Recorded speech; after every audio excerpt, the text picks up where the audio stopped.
यहाँ पे। तो आज हम लोग न्यूट्रिशन इन ह्यूमन बीइंग वाले टॉपिक को अच्छे तरीके से कवर करेंगे। ठीक, तो आप देखोगे कि पूरा जो ह्यूमन डाइजेस्टिव सिस्टम को जब आप देखोगे तो इस सिस्टम को आप दो पार्ट में बांट सकते हो। ठीक है, एक तो रास्ता है जिससे होके हमारा फूड क्या है, ट्रेवल कर रहा है। दूसरा, इस रास्ते में या रास्ते के बाहर ग्लैंड्स हैं। कुछ तो ग्लैंड्स ऐसे हैं जो इस रास्ते में ही है, ठीक है, जैसे गैस्ट्रिक ग्लैंड क्या है, स्टमक के अंदर है। बट कुछ ऐसे भी ग्लैंड्स हैं जो इन रास्तों में नहीं है, इन रास्तों के बाहर है, जैसे हमारा लीवर है, हमारा पेनक्रियाज है। ठीक है, तो अगर पूरे ह्यूमन डाइजेस्टिव सिस्टम को देखें तो यहाँ पे या तो एक रास्ता है जिसको हम लोग एलिमेंट्री कैनल कह सकते हैं, और दूसरा एसेसरी ग्लैंड्स है। दूसरा क्या है, एसेसरी ग्लैंड्स। इसी एलिमेंट्री कैनल में वो सारे ग्लैंड्स आ जाएंगे जो कि एलिमेंट्री कैनल के ही पार्ट है। एसेसरी ग्लैंड्स वैसे ग्लैंड्स हैं जो इस कैनल के रास्ते में नहीं। ठीक है, तो ये दो मेजर कंपोनेंट से हमारा पूरा डाइजेस्टिव सिस्टम बना है। अब अगर एलिमेंट्री कैनल को हम लोग देखें तो इसको हम लोग अलग अलग पार्ट में डिवाइड कर सकते हैं। जैसे कि इस पूरे एलिमेंट्री कैनल को अगर हम लोग देखें जो कि यहाँ से स्टार्ट हो रहा है, इसके पहले तो हमारा क्या है, बकल कैविटी। ठीक है, कैविटी है जहाँ से हम लोग फूड क्या करते हैं, इंटेक करते हैं। यहाँ से हमारा एलिमेंट्री कैनल स्टार्ट होता है और कहाँ तक चला जाता है, एनस तक चला जाता है। अब इसके हर एक पोर्शन का अलग अलग नाम है। जैसे कि बकल कैविटी के बाद और स्टमक के बीच में का जो रास्ता है उसको हम लोग एसोफेगस कहते हैं या फूड पाइप भी कह सकते हो। इसके आगे देखा जाए तो यहाँ से लेके यहाँ तक हम लोग इसको स्टमक कहते हैं। स्टमक के नीचे स्मॉल इंटेस्टाइन, फर्दर हमारा लार्ज इंटेस्टाइन, फिर रेक्टम, फिर एनस। तो इस तरीके से पूरा हमारा क्या है, एलिमेंट्री कैनल है। अब एसेसरी ग्लैंड्स में हमारा एक तो आ जाएगा पेनक्रियाज, दूसरा आ जाएगा लीवर, जिसके बारे में भी हम लोग पढ़ेंगे। तो अब डिटेल में ये समझते हैं कि किस तरीके से ह्यूमन डाइजेस्टिव जो सिस्टम है वो फंक्शन करता है। तो हम लोग बड़े वाले डायग्राम में चलते हैं। अब क्या है, यहाँ से डिस्कशन से स्टार्ट करेंगे। पहले इस बकल कैविटी के बारे में अच्छे से समझेंगे। ठीक है, पहले अपने इसको हिंदी में कहें तो मुंह है हमारा, ठीक है ना। ठीक, अब इस बकल कैविटी में किस तरीके से, तो इस बकल कैविटी में देखोगे कि एक तो टंग है, ठीक है, दूसरा क्या है कि टिप्स है, ठीक है, दांतों का क्या है, ग्रुप है पूरा।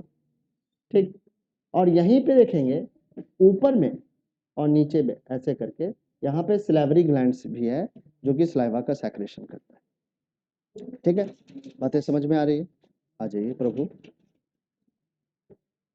ठीक है, तो जैसे ही आप फूड को इंटेक करते हो तो आपका टंग क्या करता है, इसको रोल करता है, इसको इधर उधर एडजस्ट कर सकता है। ठीक है, अब हमारा सेट ऑफ टीथ, अब सेट ऑफ टीथ में भी अलग अलग तरीके के टीथ, जैसे कि सबसे पीछे वाला हमारा जो टीथ है उसको मोलर कहते हैं। इसके बाद प्री मोलर आ गया, फिर कैनाइन आ गया, फिर हमारा इंसीजर आ गया। ठीक है, तो इंसीजर का काम क्या है, चीजों को काटना, काटेगा वो, सिर्फ और सिर्फ काट सकता है। उसके आगे का चीज कर सकता है क्या, कैनाइन और कुछ भी नहीं कर सकता है, सिर्फ काट सकता है। तो जो तुम्हारा खाना है, जो तुम्हारा फूड पार्टिकल है, उसको वो काट के छोटा कर देगा थोड़ा। अब क्या है, फूड पार्टिकल में हमारा कुछ ऐसा भी फूड हो सकता है जो थोड़ा सा टफ हो, उसको फाड़ना पड़े, तो उसके लिए हमारे पास क्या है, कैनाइन है। ठीक है, एक ऊपर में, एक नीचे में, फिर एक ऊपर में, एक नीचे में, यानी कि 4 हो गए, 4 कैनाइन टिथ है। अब ये क्या करता है, चीजों को फाड़ने के काम में आता है। अब जो हमारा खाना है वो छोटे छोटे टुकड़ों में तो हो गया, अब उसको और टुकड़ों में और पार्टिकल्स के फॉर्म में उसको कन्वर्ट करना है, और छोटे टुकड़ों में कन्वर्ट करना है। तो उसमें रोल आ जाता है हमारा प्री मोलर और मोलर टिथ का। ये खाने को पीसता है, ग्राइंड करता है अच्छे तरीके से, खाना हमारा ग्राइंड हो गया।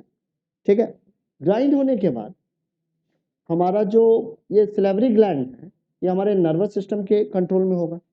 ठीक है, तो ये सेंसेशंस तो चला ही जाएगा कि हमारे मुंह के अंदर में क्या फूड पार्टिकल है। तो हमारा ब्रेन सलेवरी ग्लैंड्स को इंस्ट्रक्शन देगा कि सलाइवा का सैचुरेशन करो। अब ये सलाइवा का सैचुरेशन क्या करेगा, खाने को सॉफ्ट कर देगा एक तो, ठीक है। दूसरा, इस सलाइवा के अंदर में एक केमिकल होता है जिसको एमाइलेज कहते हैं, सिलेवरी एमाइलेज कहते हैं।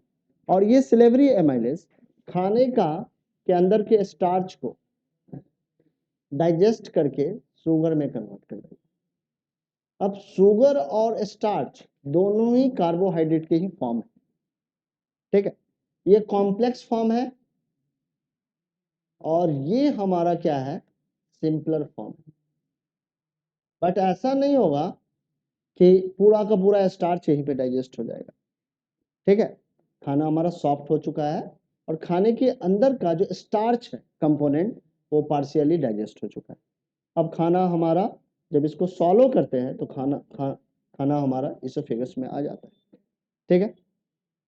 अब इसोफेगस में खाना अपने आप ही ऐसा नहीं कि नीचे की तरफ आएगा, तो इस पूरे ही गट में इस पूरा पूरा जो हमारा एलिमेंट्री कैनल है, ठीक है, इसमें एक मूवमेंट होता है, रिदमिक कॉन्ट्रैक्शन होता है और रिलैक्सेशन होता है। कुछ इस तरीके का, ऐसे कॉन्ट्रैक्ट करेगा फिर रिलैक्स करेगा, तो कुछ इस तरीके का वेव लाइक यानी कि इफेक्ट जनरेट होता है। और इसी मोशन को हम लोग कहते हैं पेरिस्टाल्टिक। और इसी पेरिस्टाल्टिक मूवमेंट के कारण खाना हमारा ट्रेवल करता हुआ स्टमक में पहुंचता है, ठीक है। खाना स्टमक में पहुंच गया तो खाने का सबसे पहले कौन सा कंपोनेंट डाइजेस्ट हुआ है, तो कार्बोहाइड्रेट डाइजेस्ट हुआ है, ठीक है। कभी कभी ये क्वेश्चन पूछा जाता है कि खाने का सबसे पहले कौन सा कंपोनेंट डाइजेस्ट होता है, प्रोटीन डाइजेस्ट होता है, फैट डाइजेस्ट होता है या कार्बोहाइड्रेट डाइजेस्ट होता है। तो उसमें ऑप्शंस होंगे, उसमें कार्बोहाइड्रेट पे आप टिक कर सकते हैं, ठीक है। अब खाना हमारा कहाँ पहुंच गया है, स्टमक में पहुंच गया। अब स्टमक में क्या होगा, तो स्टमक के वाल पे एक ग्लैंड है जिसका नाम है गैस्ट्रिक ग्लैंड, ठीक है। ये गैस्ट्रिक ग्लैंड 3 तरीके के का सेक्रेशन करता है। क्या सेक्रेट करता है, तो हाइड्रोक्लोरिक एसिड, म्यूकस और पेप्सिन, ठीक है। पेप्सिन प्रोटीन को डाइजेस्ट करता है, प्रोटीन को डाइजेस्ट कर देगा, ठीक है। बट ये जो पेप्सिन है इसका एक्शन कब होगा, जब खाना हमारे एसिडिक मीडियम में हो। तो ये हमारा हाइड्रोक्लोरिक एसिड खाने के मीडियम को क्या कर देता है, चेंज कर देता है। हाइड्रोक्लोरिक एसिड का 2 फंक्शन है, एक तो खाने के मीडियम को चेंज करना, ठीक है। दूसरा फंक्शन है कि खाने के साथ में जो हार्मफुल बैक्टीरिया इंटर कर गया है उसको किल कर देना, ठीक है। बट ये जो हाइड्रोक्लोरिक एसिड होता है ये हाईली कंसंट्रेटेड होता है और इतना ज्यादा कंसंट्रेटेड होता है कि हमारे स्किन को बर्न कर सकता है। तो इस HCl के एक्शन से बचाने के लिए हमारा गैस्ट्रिक ग्लैंड म्यूकस का सेक्रेशन करता है और ये म्यूकस ये स्टमक के इनर लाइनिंग को बर्न होने से बचाता है, ठीक है। हमारा खाना डाइजेस्ट भी हो रहा है और स्लोली मूव भी कर रहा है due to the peristaltic movement, ठीक है। यहाँ पे क्या है, जो एग्जिट पॉइंट है, स्टमक का एग्जिट पॉइंट है, यहाँ पे एक मसल्स है जिसको हम लोग स्फिंक्टर मसल कहते हैं, ठीक है। ये स्फिंक्टर मसल्स खाने को धीरे धीरे करके इस तरीके से पुश करता है। खाना पुश होके हमारा धीरे धीरे स्लोली, ऐसा फास्टली नहीं आ रहा है यहाँ से फटाक से खाना आ गया, बहुत स्लोली खाना स्मॉल इंटेस्टाइन में एंटर करता है, ठीक है। तो खाना हमारा पार्शियली डाइजेस्ट हुआ, क्योंकि ये स्लोली मूव भी कर रहा है तो कुछ पार्टिकल अनडाइजेस्टेड भी आगे गए होंगे या नहीं। अब ये खाना हमारे स्मॉल इंटेस्टाइन में एंटर किया। अब देखो हमारे शरीर का सबसे बड़ा ग्लैंड होता है हमारा लीवर। लीवर का साइज क्या है, हमारे शरीर में जितने भी ग्लैंड्स हैं उसमें सबसे बड़ा है। ये क्या सेक्रेट करता है, तो बाइल जूस का सेक्रेशन करता है और ये बाइल जूस इस गॉल ब्लैडर में जाके इकट्ठा रहता है, ठीक है। और ये यहाँ से जो बाइल है ये देख रहे होंगे कि इसका जो एक ट्यूब है वो जाके कन्वर्ज हो रहा है, आगे जाके मिल रहा है। कहाँ मिल रहा है, जहां खाना हमारा एग्जिट कर रहा है हमारे स्टमक से वहीं पे। तो खाने के अंदर में ये बाइल जाके मिल जाएगा। अब क्या बाइल खाने के किसी भी कंपोनेंट को डाइजेस्ट करता है? नो, किसी भी कंपोनेंट को डाइजेस्ट नहीं करता है, सिर्फ डाइजेशन में हेल्प करता है। किसी नहीं डाइजेस्ट, छोटा करता है, डाइजेस्ट नहीं करता। डाइजेस्ट का मतलब होता है सिंपलर मॉलिक्यूल्स में ब्रेक करना, ठीक है। तो ये बाइल पूछा जाता है क्वेश्चन में, इसीलिए मैं सारी चीजें हिंट कर रहा हूँ। ये सारी चीजों को बताने का कारण है, मैं तो बोल देता कि बाइल ये करता है, ठीक है ना, बाइल का ये फंक्शन है। बट मैं ये बता रहा हूँ साथ में कि बाइल खाने को सिंपलर फॉर्म में नहीं कन्वर्ट करता है, ये डाइजेस्ट नहीं कर रहा है, सिंपलर मॉलिक्यूल्स में कन्वर्ट नहीं कर रहा है, सिर्फ और सिर्फ इसको सिंपलर मॉलिक्यूल्स में बदलने में, कन्वर्ट करने में क्या कर रहा है? हेल्प कर रहा है। तो बाइल का दो फंक्शन है, खाने के का मीडियम जो कि पहले बेसिक था, इसको एल्कलाइन में कन्वर्ट करना, ठीक है, साथ में फैट को इमल्सिफाइड करना। क्या करना?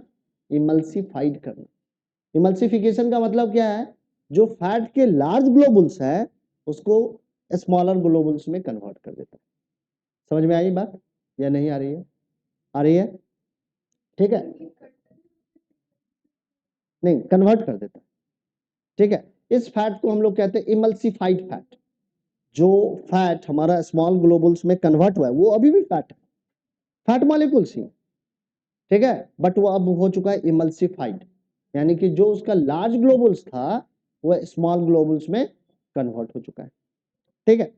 यहीं पे देख रहे हो लीवर के नीचे में एक दूसरा ग्लैंड्स भी है हमारा, जिसको हम लोग पेनक्रियाज कहते हैं। ये पेनक्रियाज ग्लैंड थोड़ा सा यूनिक ग्लैंड है, इसको हम लोग एक्सोक्राइन ग्लैंड की कैटेगरी में भी रख सकते हैं और इंडोक्राइन ग्लैंड के भी कैटेगरी में रख सकते हैं। एक्सोक्राइन ग्लैंड क्यों कह रहे हैं? क्योंकि ये दो तरीके के एंजाइम को सेक्रेट करता है और ये एंजाइम डक्ट के थ्रू खाने में जाके मिल जाता है, ठीक है। कौन सा दो एंजाइम है? तो एक है लिपेज और दूसरा है ट्रेप्सिन, ठीक है, समझ में आ रहा है? अब साथ में ये इंसुलिन का भी सेक्रेशन करता है, बट इंसुलिन का सेक्रेशन कहाँ करता है? डायरेक्टली ब्लड में करता है, इसीलिए इसको इंडोक्राइन ग्लैंड्स में भी हम लोग पढ़ते हैं, ठीक है, समझ में आया? तो हमारा पेनक्रियाज क्या सेक्रेट कर रहा है? तो दो तरीके के एंजाइम सिंबॉलिकली मैं रिप्रेजेंट कर रहा हूं, एक हमारा लिपेज कर रहा है, दूसरा क्या कर रहा है? ट्रैप्सिन कर रहा है। ट्रैप्सिन को हम लोग ने टी से रिप्रेजेंट किया है, लिपेज को एल से किया, ठीक है, समझ में आई बात? ट्रैप्सिन क्या करता है? तो ट्रैप्सिन हमारे प्रोटीन को डाइजेस्ट करने में मदद करता है, या प्रोटीन को सिंपलर मॉलिक्यूल्स में डाइजेस्ट करता है। वहीं लिपेज क्या करता है? फैट को डाइजेस्ट करता है, ठीक है, ठीक है।